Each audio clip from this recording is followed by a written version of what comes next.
नमस्कार साथियों। आज की कहानी एक बहुत बड़े व्यापारी की है।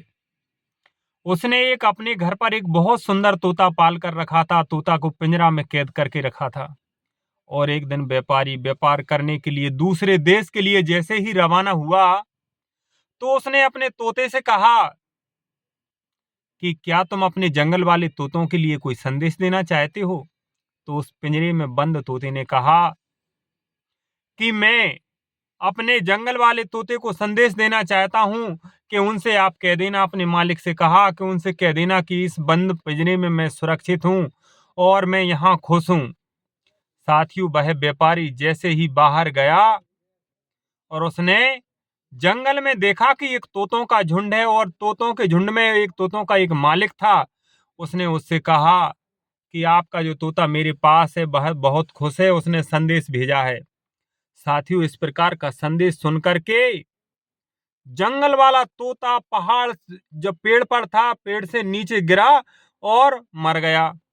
इससे व्यापारी बहुत दुखी हुआ और व्यापार करते हुए ना जाकर के घर को वापस लौट आया और उसने यही घटना अपने पिंजरे में बंद तोते को सुनाई।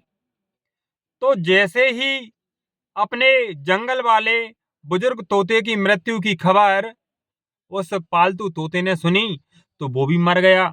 और व्यापारी ने उसको जैसे ही पिंजड़े से उठाया और उसको बाहर बगीचे में फेंक दिया, तो अचानक क्या देखते हैं कि वह तोता उठ खड़ा हुआ और जाकर के एक ऊंचे पेड़ पर बैठ गया।